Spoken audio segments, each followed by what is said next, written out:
Welcome to the Lesbian Romantic podcast. This is The Taste of a Smile, Part 7, Combo Deal.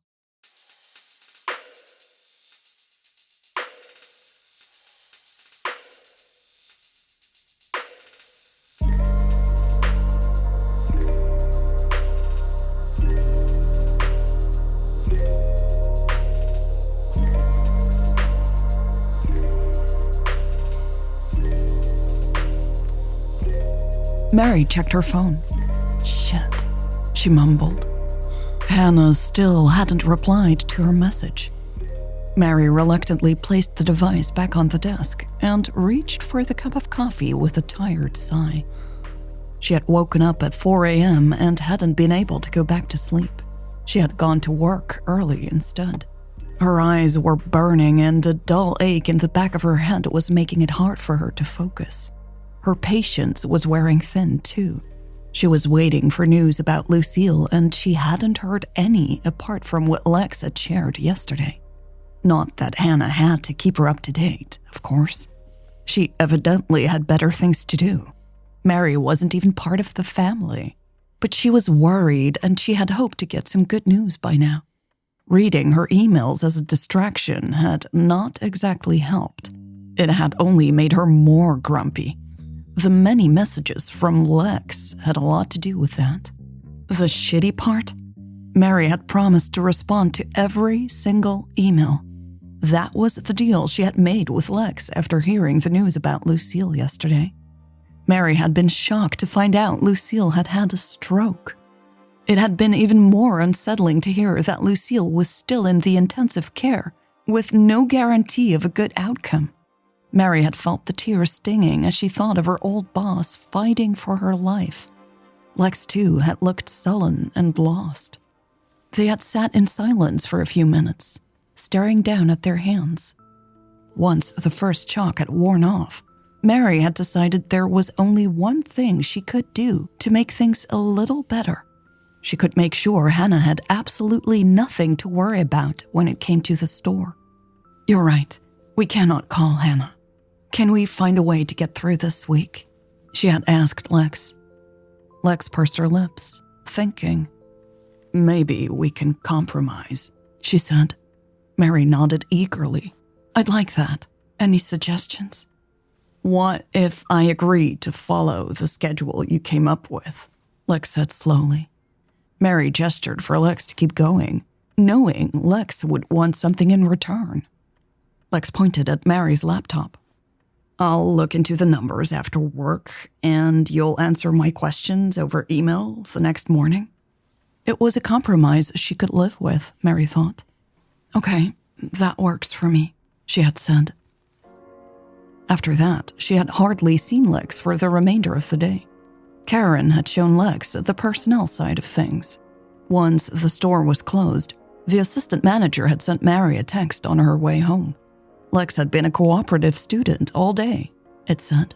Mary had been glad to hear it, but still had her doubts about Lex.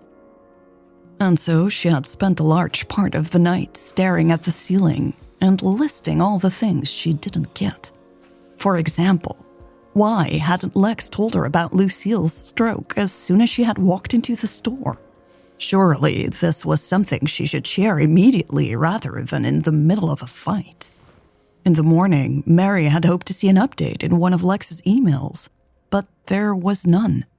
Lex had only sent questions about the store, or rather, the bottom line of the store. Mary now had to explain why several products got a prominent spot in the store, or why they weren't pushing the hot chocolate more.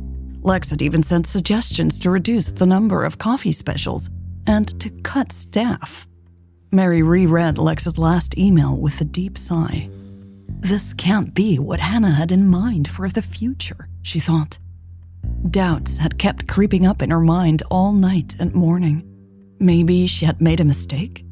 Perhaps she shouldn't have accepted the promotion? Her biggest regret was leaving her team and customers behind in the uncaring hands of Lex. Mary had worked so hard to give this place a unique atmosphere. Leroy Chocolates had so much to offer to people who wanted to discover new flavors. The whole team was focused on helping customers find the perfect treat. Mary had tried to explain the basics of her approach to Lex yesterday, but Hannah's cousin had seemed unimpressed, and worse, uninterested. Hannah had said that convincing Lex would be the first challenge on the new job, but opening Lex's eyes to a different approach seemed like an impossible task. Mary wasn't even sure she wanted to try. Maybe Hannah overestimated me, Mary worried. She looked down at the notepad on which she had written all Lex's questions. Mary traced the lines of the paper. Why is this woman getting under my skin so much? I've never been this insecure before, she thought. She pushed herself up and walked to the glowing review of the store on the wall. Results of my approach in black and white, she thought.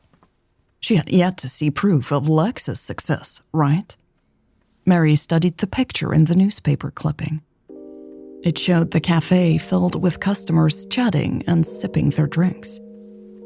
Maybe dealing with customers firsthand will give Lex a new perspective, she wondered.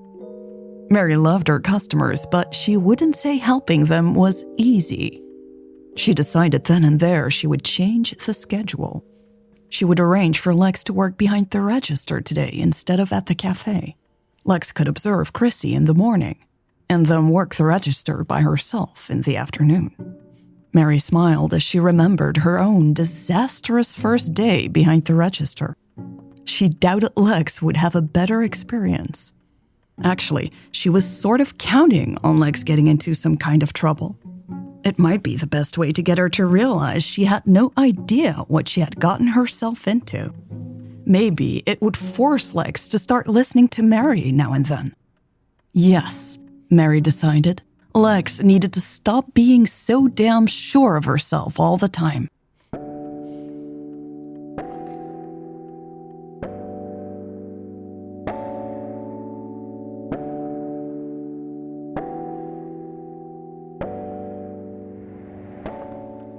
Mary, I think you better come over, Karen said, sticking her head around the door. Mary looked up from her laptop. That bad? Oh yeah, Karen responded, her eyebrows almost touching her hairline.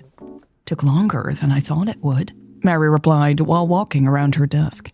Karen took a step back, letting Mary pass, only because she wouldn't let us tell you. Mary glanced sideways as they walked together. What do you mean? Karen's lips curved up slightly. She told Christy there would be serious consequences if she ran off to get you. What? Mary said, stopping in front of the door leading to the store. That's not okay. I know, Karen said, shrugging. I think Chrissy might have taken her words a bit too seriously. Mary frowned. I doubt it, she sighed, grabbing the door handle. She didn't push it down yet, though. How did Chrissy warn you? Karen laughed. She secretly texted me. Mary sucked in her lips to stop herself from laughing. Oh dear. Maybe you should pretend we didn't tell you, Karen said with a wink. No way, Mary replied. We're not here to make her comfortable. She pulled open the door.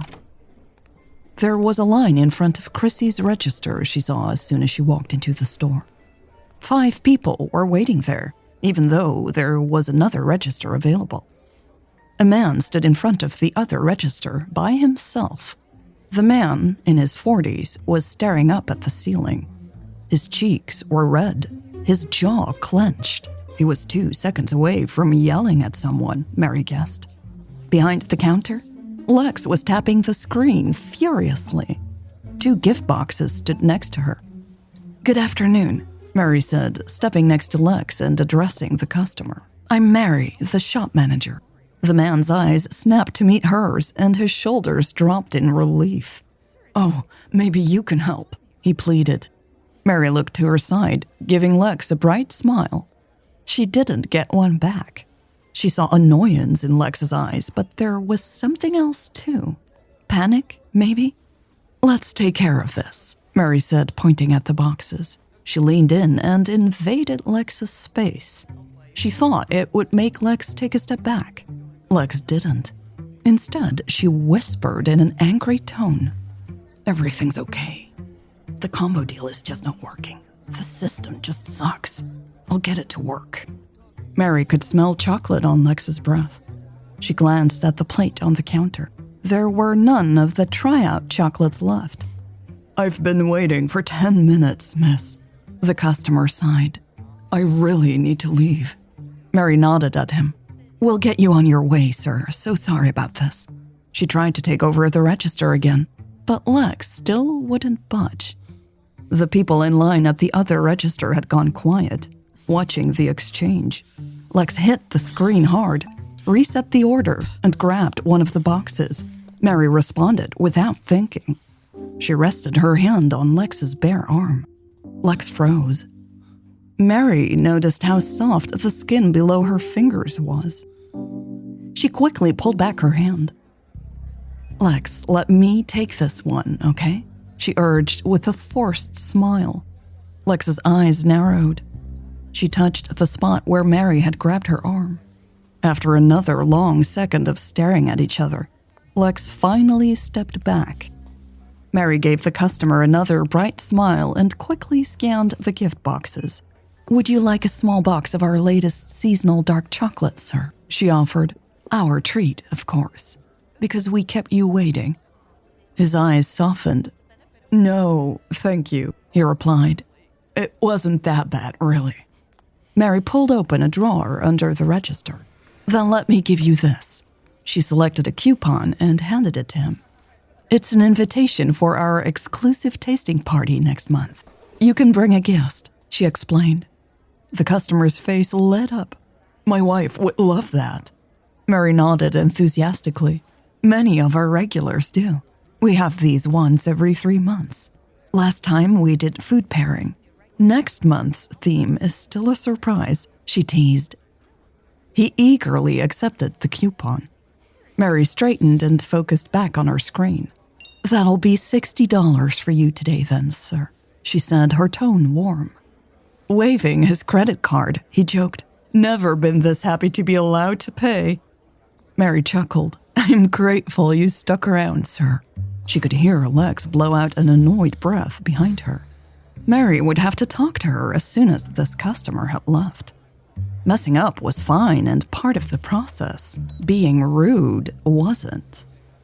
The payment processed within seconds, and by then Mary had put the pre-wrapped gift boxes in a linen Leroy shopping bag. They ordinarily charged extra for those, but she wanted to distract the customer from Lex's continued sighing. "Have a great day, sir," Mary said and handed him the bag. The man thanked her, waved, and hurried away. Mary checked the other line. Chrissy had helped everyone, and there were no more people waiting. She tapped the button to close the register and turned around.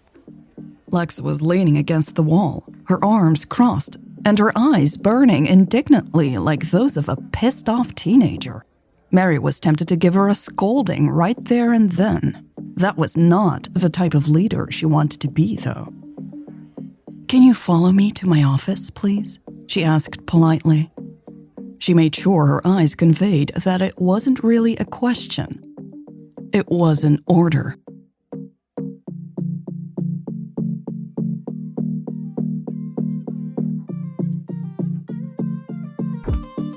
This was part 7 of The Taste of a Smile. If you'd like to get early access to the next episode, part 8, go to lesbianromantic.com. Click behind the scenes in the navigation and you'll find a blog where I post the latest episode a few days early. So go check it out at lesbianromantic.com. A big thank you to the listeners who support The Lesbian Romantic. This is a listener-supported show, and that means your contributions keep me going. So thank you. I really appreciate your help and your support. Together, we can make people around the world smile. All right, that's it for this week. Thank you for listening, and I will see you next week. Bye.